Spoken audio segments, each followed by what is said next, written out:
ಬೆಳಗಾವಿ ಜಿಲ್ಲೆಯ ರಾಯಬಾಗ ತಾಲೂಕಿನ ಕಣದಾಳ ಗ್ರಾಮದಲ್ಲಿ ಶ್ರೀ ಆದಿಶಕ್ತಿ ದುರ್ಗಾದೇವಿಯ ದೇವಸ್ಥಾನದ ಹೊಸ ಕಟ್ಟಡ ಹಾಗೂ ಕಲ್ಲಿನ ಪೂಜಾ ಕಾರ್ಯಕ್ರಮ ಗುರುವಾರ ದಿನಾಂಕ 30/4/2026ರಂದು ಬೆಳಗ್ಗೆ ಸಮಯದಲ್ಲಿ 9:30 ಗಂಟೆಯ ಶುಭ ಮುಹೂರ್ತದಲ್ಲಿ ಪೂಜೆಯ ಕಾರ್ಯಕ್ರಮ ನೆರವೇರಿತು. ಈ ಕಾರ್ಯಕ್ರಮದ ದಿವ್ಯ ಸಾನ್ನಿಧ್ಯವನ್ನ ಸಂಗಯ್ಯ ಬಸಯ್ಯ ಹಿರೇಮಠ ವಹಿಸಿಕೊಂಡಿದ್ರು. ಸಾನ್ನಿಧ್ಯವನ್ನ ಬಿಂಸಿ ಪೂಜಾರಿ ಮಾರುತಿ ಪೂಜಾರಿ ವಹಿಸಿಕೊಂಡಿದ್ರು.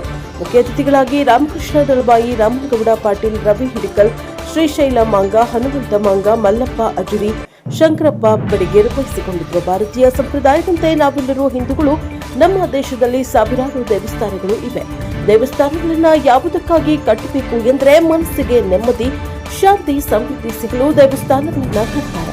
ಹಾಗೆ ಈ ಕಣದಾಳ ಗ್ರಾಮದ ಆದಿಶಕ್ತಿ ದುರ್ಗಾದೇವಿ ದೇವಸ್ಥಾನದ ಕಟ್ಟಡಕ್ಕೆ ತಮ್ಮ ತನು ಮನ ಧನದಿಂದ ಸಹಾಯ ಮಾಡಬೇಕೆಂದು ಶ್ರೀಶೈಲ ಮಾಂಗ ನಿಕಟಪೂರ್ವ ಗ್ರಾಮ ಪಂಚಾಯಿತಿ ಸದಸ್ಯರು ಹೇಳಿದರು.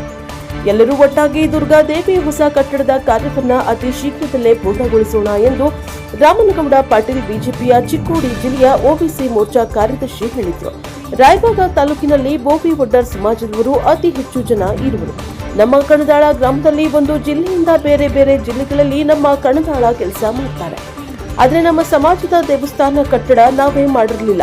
ಈಗ ಕಾಲ ಕೂಡಿ ಬಂದಿದೆ. ಎಲ್ಲ ಯುವಕರು ಹಾಗೂ ಹಿರಿಯರು ಸಮಸ್ತ ಕಣದಾಳ ಗ್ರಾಮಸ್ಥರು ಸೇರಿ ಹೊಸ ಕಟ್ಟಡದ ಕಾರ್ಯವನ್ನ ಪೂರ್ಣಗೊಳಿಸೋಣ ಎಂದು ಲಕ್ಷ್ಮಣ್ ಒಡ್ಡರ್ ಹೇಳಿದರು. ಈ ಸಂದರ್ಭದಲ್ಲಿ ನಾಗಪ್ಪ ಒಡ್ಡರ್, ಅಡಪಪ್ಪ ಉಗಾರ, ಗಿಡ್ಡಪ್ಪ ಹೊದೋಳ್, ರಾಮು ಒಡ್ಡರ್, ಶಾಸ್ತ್ರಿ ನಾಗರಾಳ, ಗೋವಿಂದ ಒಡ್ಡರ್, ಬಾಬುರಾವ್ ಒಡ್ಡರ್, ವೆಂಕಪ್ಪ ನಂದಗಾವ, ಮಹದೇವ ರಡರಟ್ಟಿ, ಗೋಪಾಲ ಒಡ್ಡರ್ ಹಾಗೂ ಸಮಸ್ತ ಬೋವಿ ಒಡ್ಡರ್ ಸಮಾಜದವರು ಉಪಸ್ಥಿತರಿದ್ದರು. Bureau report Kumar Oddar, NKS TV 4 Raybag. Kanadal ಗ್ರಾಮದ ಶ್ರೀ ಆರಾಧ್ಯ ದೇವರಾದ ಶ್ರೀ ದುರ್ಗಾದೇವಿಯನ್ನು ನನ್ನ ಮನದಲ್ಲಿ ನೆನೆಯುತ್ತಾ ಇವತ್ತಿನ ದಿನ ಶ್ರೀ ದುರ್ಗಾದೇವಿ ಗುಡಿ ಮೂರ್ತಿ ಪೂಜಾ ಕಾರ್ಯಕ್ರಮಕ್ಕೆ ಆಗಮಿಸತಕ್ಕಂಥ ಶ್ರೀ ಹುಲ್ಕಾಂತೇಶ್ವರ ದೇವಸ್ಥಾನದ ಅಧ್ಯಕ್ಷರಾದಂಥ ರಾಮಕೃಷ್ಣ ದಳವಾಯಿ ಅವರೇ ಹಾಗೂ ಕಣದಾಳ ಗ್ರಾಮದ ಮಾಜಿ ಅಧ್ಯಕ್ಷರು ಹಾಗೂ ಇಲ್ಲಿ ಸೇರಿರ್ತಕ್ಕಂಥ ಎಲ್ಲ ಹಿರಿಯರು ಮತ್ತು ಬೋವಿ ಸಮಾಜದ ಎಲ್ಲ ಹಿರಿಯರನ್ನು ವಂದಿಸುತ್ತಾ ಈ ಪೂಜಾ ಕಾರ್ಯಕ್ರಮಕ್ಕೆ ಆಗಮಿಸಿದ್ದಕ್ಕಾಗಿ ನಿಮಗೆಲ್ಲರಿಗೂ ವಂದನೆಗಳನ್ನು ಸಲ್ಲಿಸುತ್ತೇನೆ. ಅದೇ ರೀತಿಯಾಗಿ ನಮ್ಮ ಭಾರತೀಯ ಸಂಪ್ರದಾಯದಂತೆ ನಾವೆಲ್ಲರೂ ಹಿಂದೂಗಳು. ನಮ್ಮ ದೇಶದಲ್ಲಿ ಹಲವಾರು ದೇವಸ್ಥಾನಗಳಿದಾವೆ, ಸಾವಿರಾರು ದೇವಸ್ಥಾನಗಳಿದಾವೆ. ದೇವಸ್ಥಾನಕ್ಕೆ ನಮ್ಮ ಗುಡಿಗಳನ್ನ ಎದಕ್ಕಾಗಿ ಕಟ್ಟಬೇಕಪ್ಪ ಅಂದ್ರೆ ಮನಸ್ಸಿಗೆ ನೆಮ್ಮದಿಯನ್ನು ಕೊಡುತ್ತದೆ ಮತ್ತು ಶಾಂತಿ, ಸಮೃದ್ಧಿ ಎಲ್ಲವನ್ನು ಕೊಡೋದಕ್ಕೋಸ್ಕರ ಏನಪ್ಪಾ ಅಂದ್ರ ನಾವು ದೇವರನ್ನ ಪೂಜೆ ಮಾಡ್ತೀವಿ. ಮೊದಲು ಏನ್ ಮಾಡ್ತಾ ಇದ್ರಪ್ಪ ಅಂದ್ರ ಹಿಂದಿನ ಕಾಲದಲ್ಲಿ ಸೂರ್ಯ, ಚಂದ್ರ, ನಕ್ಷತ್ರಗಳು ಇವುಗಳನ್ನೆಲ್ಲವನ್ನ ಪೂಜೆ ಮಾಡ್ತಾ ಇದ್ರ. ಅದೇ ರೀತಿಯಾಗಿ ಈ ನಮ್ಮ ಗ್ರಾಮದಲ್ಲಿ ಈ ದುರ್ಗಾದೇವಿ ಮೂರ್ತಿ ಪೂಜಾ ಕಾರ್ಯಕ್ರಮಕ್ಕೆ ಆಗಮಿಸಿ ಇದನ್ನ ಕಟ್ಟಡವನ್ನ ಮಾಡಲು ಕಣದಾಳ ಗ್ರಾಮದ ಎಲ್ಲಾ ಸಮಾಜದವರು ಇದಕ್ಕ ಸಹಾಯಾರ್ಥ ಮಾಡಿ ಇದು ಕಟ್ಟಡವನ್ನು ಬೇಗನೆ ಮುಗಿಸ್ಲಿ ಅಂತ ಹೇಳಿ ನಾನು ಒಂದೆರಡು ಮಾತುಗಳನ್ನು ಮುಗಿಸುತ್ತೇನೆ. 20 ವರ್ಷಗಳಿಂದ ಹಳೆ ದೇವಸ್ಥಾನ ಆಗಿತ್ತು. ಯಾಕಂದ್ರ 20 ವರ್ಷ ಜಾತ್ರೆ ಎಲ್ಲಾರು ಕೂಡಿ ಮಾಡಿರ್ಕಿಲ್ಲ. ಈ ವರ್ಷ ಏನ್ ವಿಶೇಷತೆ ಅಂದ್ರಿ ಎಲ್ಲಾರು ಕೂಡಿ ಮಾಡ್ನು, ಒಕ್ಕಟ್ಟಾಗಿ ಮಾಡ್ನು ಅಂತ ಹೇಳಿ ಬಹಳ ಅಚ್ಚುಕಟ್ಟಾಗಿ ಜಾತ್ರೆ ಮಾಡ್ರಿ.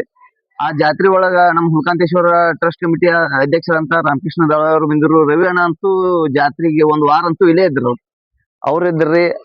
ಮತ್ ನಮ್ಮ ಅಡಿಯಪ್ಪನ, ಯಂಕಪ್ಪನ ಎಲ್ಲಾ ಹಿರಿಯರ, ಭವ್ಯ ಸಮಾಜದ ಎಲ್ಲಾ ಹಿರಿಯರ, ಯುವಕರ, ಮುಖಂಡರು, ಎಲ್ಲಾ ತಾಯಂದ್ರು ಎಲ್ಲಾರು ಕೂಡಿ ಒಕ್ಕಟ್ಟಾಗಿ ಜಾತ್ರಾ ಉತ್ಸವನ ಮಾಡ್ರಿ.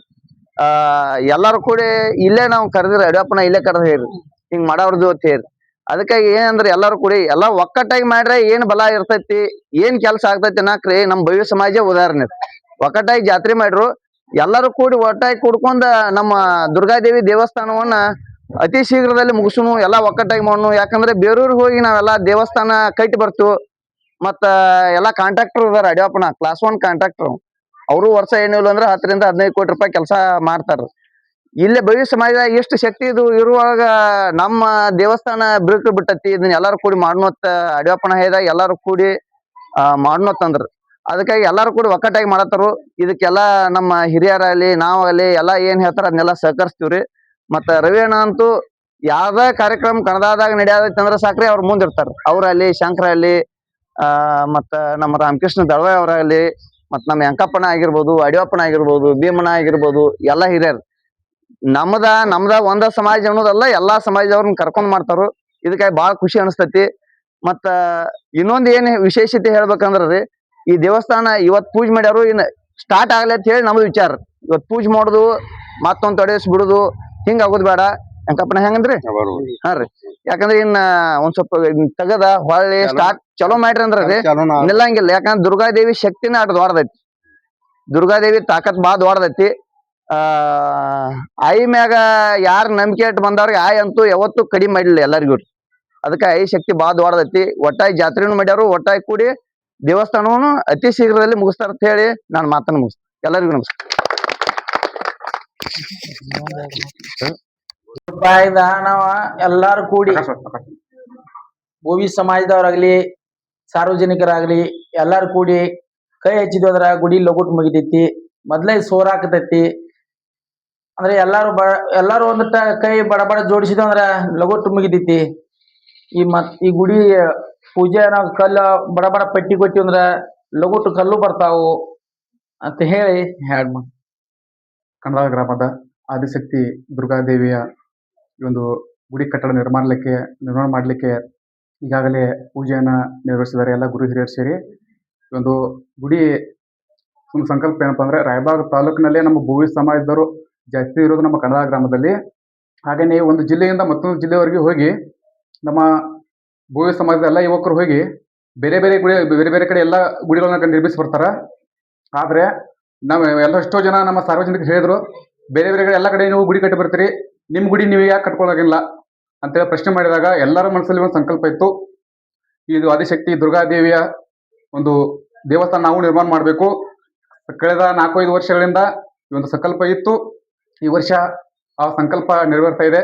ಆದ ಕಾರಣ ನಮ್ಮ ಗ್ರಾಮದ ಎಲ್ಲ ಗುರು ಹಿರಿಯರು ಹಾಗೂ ನಮ್ಮ ಸಮಾಜದ ಎಲ್ಲ ಗುರು ಹಿರಿಯರು ಸೇರಿ ಈಗಾಗಲೇ ಪೂಜೆ ನೆರವೇರಿಸಿ ಈ ಒಂದು ದುರ್ಗಾದೇವಿಯ ಕಲ್ಲನ್ನ ಪ್ರಾರಂಭಿಸಿದ್ದಾರೆ. ಈಗಾಗಲೇ ಒಂದು ಮಳೆ ಬಂದ್ರೆ ಈ ಒಂದು ಗುಡಿ ಅಂತೂ ಪೂರ್ತಿ ಸೋರಿಕೆ ಆಗಿದೆ. ಹಾಗೇನೆ ಒಂದು ದೇವಸ್ಥಾನ ಸುತ್ತಮುತ್ತಲೂ ಕೂಡ ಎಲ್ಲ ಕೂಡ ಬಿರುಕುಪಟ್ಟಿದೆ. ಹೀಗಾಗಿ ಈ ಒಂದು ಗುಡಿ ನಿರ್ಮಿಸಲಿಕ್ಕೆ ನಮ್ಮ ಗ್ರಾಮದ ಎಲ್ಲ ಸಕಲ ಸದ್ಭಕ್ತರು ಒಂದು ಸಹಕಾರವನ್ನ ನೀಡಿ ಈ ಗುಡಿ ಮುಗಿಯುವವರೆಗೆ ತಮ್ಮೆಲ್ಲರ ಸಹಕಾರ ಇರಲಿ ಅಂತ ಹೇಳಿ ಇಷ್ಟು ಹೇಳಿ ತಮ್ಮ ಸೇವೆಯನ್ನ ತಾವು ಕೂಡ ಪಾತ್ರ ಆಗಬೇಕು.